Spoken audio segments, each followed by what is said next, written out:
These are hawksbill hatchlings.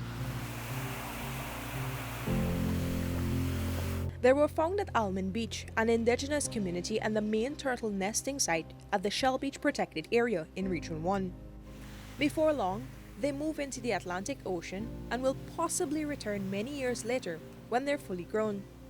Hawksbill turtles are one of 4 endangered sea turtles that nest along Shell Beach every year, primarily between the months of February and August. The Shell Beach area, which spans 75 miles, is Guyana's only coastal protected area. It hugs the Atlantic Ocean at the northwest edge of the country, making it a good spot for turtles to nest. Almond Beach is one of the 10 beaches found along that protected area. Over the years, Almond Beach was one of the best places. A lot of people across the globe know about Almond Beach due to the turtle nesting here. Guyana is a lucky country to have such a wonderful sceneries and things happening directly by nature. We are one of the few countries where 4 turtle nests. For decades now, Arnold Benjamin has been living at Almond Beach. He focuses on conservation and turtle protection. Over the years, however, he has witnessed the community get smaller and smaller. Why? The mighty Atlantic Ocean has been washing away parts of the beach. Everything was good until maybe 97, around 2005. That's when the erosion pattern actually started. It was really rapid, forced people to move. In the space of a year or so, we lost like 2 miles of farm and bearing coconut trees. And that's what actually make people start moving from the beach. So the school is not there anymore? Yeah, well, the school location was in the central at the time. And it lasted for quite a long time.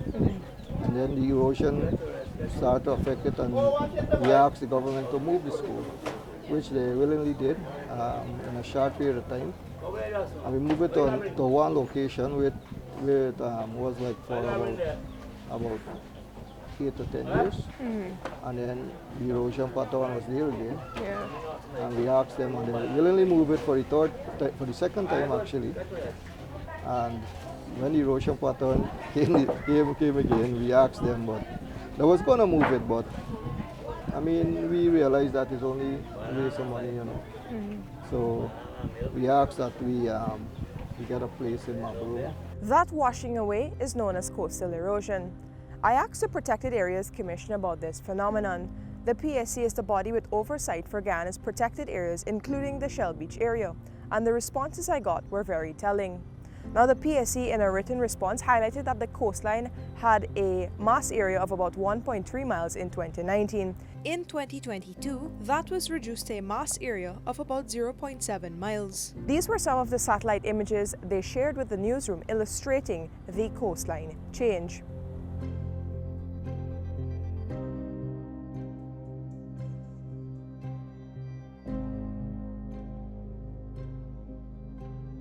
The beach is eroding from the eastern end, while accretion, which is the dumping of the materials washed away, is happening at the western end.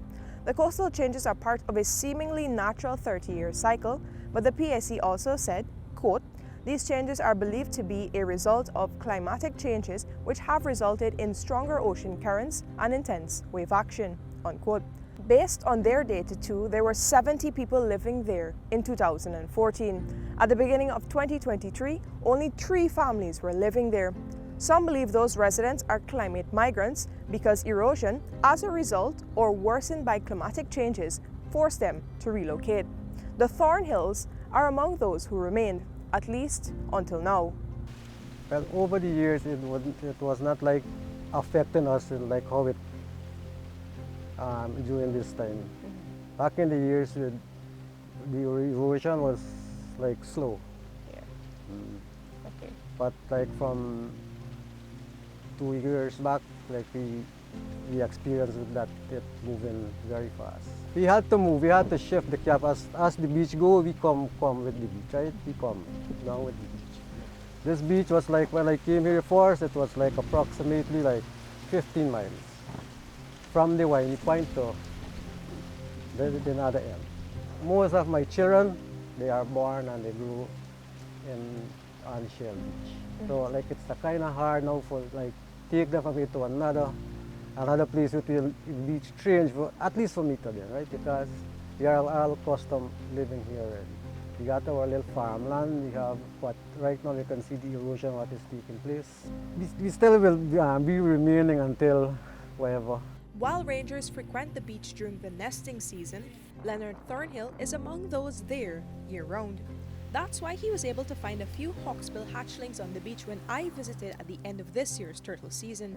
He instinctively collected them and kept them safe in his yellow bucket until nightfall, the time when they can be left to venture into the ocean. If he hadn't picked them up, intense sunlight or dogs on the beach might have harmed them. Like Mr. Thornhill, Almond Beach residents all know the importance of protecting these endangered species. Sita Augustus, for example, grew up at the beach with her family. She moved away to attend the secondary school in Mabaruma, the capital town about 30 miles inland. But she's now back as a ranger on the beach, helping to protect the turtles. But as the beach erodes, so too does the nesting area for the turtles. Sita recalls just how vastly different Almond Beach was even just a year ago. It had a primary school, a guest house, a health center, a ball field, and a church. The church and the ball field were like 9 years ago, 9 or 10 years ago. Okay. Yeah. And the school moved last year. It's last year. It's very, very saddened to know because it's my hometown and I born and grew up here and now everything is washing away. And it's very hard like to see everybody moving away. So it's really hard. I understand. The changes Sita talks about are more apparent when you're on a boat sailing on the Atlantic Ocean and looking towards Almond Beach. The coastline was right here just a few years ago. Now it's much more inland. To understand more about what's happening here, I asked local scientist and engineer Dr. Kofi Dalrymple about coastal erosion in Guyana generally. Dr. Kofi, people are hesitant to talk about the effects of sea level rise on coastal erosion, but the first thing I wanted to sort of explain is, what is coastal erosion? Right. So you can think of coastal erosion as sort of a loosening of the coast itself. So you have this, what we call the shoreline, and it's this dynamic space where the land and the sea meet. And it's not a fixed line, as you know. The sea goes back and forth, and the land tends to change over time, over decades and even thousands of years.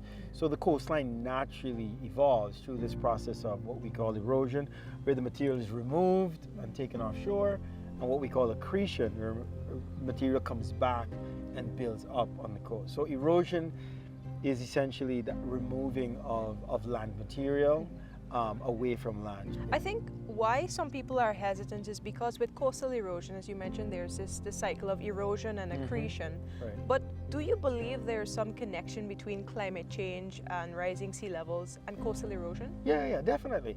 So I always want to explain that, and I want to reinforce the point that the coast is a dynamic system, right?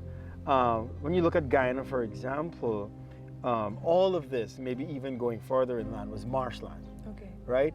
And through sort of years of what we call impolarization of the coast, we've put up seawalls and we've basically tried to keep the sea at bay. So the sea was a sort of accustomed to just kind of coming in because the land is low when the tide is high. So without any coastal defense, without anybody living here, that sea would have gone in and then come back naturally, right? As you settle on the land, now you have an issue, right? Because as I said, you've got agricultural activity, economic activity, people are living on the coast. What climate change does to that sort of natural process is that as the sea rises, its ability to go further inland increases.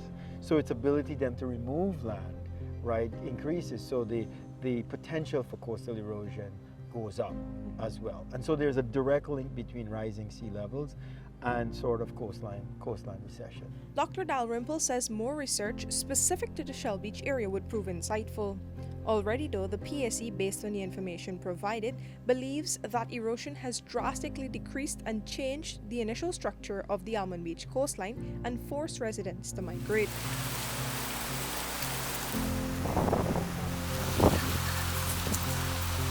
Still, the PSE believes that Almond Beach and wider Shell Beach serves as a viable ground for nesting sea turtles. The situation is a bit more complicated for those who still live there. Sita's father, Liston Augustus, retired recently after teaching for decades. He knows he should probably move more inland, but fishing and farming on the beach are his main sources of income. I haven't tried because I really don't have no other kind of alternative to where we can go and occupy a land to live, no? But that's why you have to still remain there, still have to be there yet. So is a case where the coast coming in, is it coming up to your house or are you more inland? Well, actually, it coming to coast or house. And when the water adjusts like this, 10 meters or even closer, we normally move again. Our house break down and we have to move again. The third time now since we keep moving on. It happens like every 3 years or more, depends on how fast the water coming in. Huh? As long as the turtles continue nesting at the Shell Beach area, there will be efforts to monitor and protect them. But for the remaining residents who face losing their homes and livelihoods, inland migration may be their best bet. Benjamin said an area at Cairns Hill, another indigenous community found much closer to Mabaruma, is being prepared for the remaining families. Some may move, but some may remain on the beach. Reporting for the newsroom, Vishani Raghaber.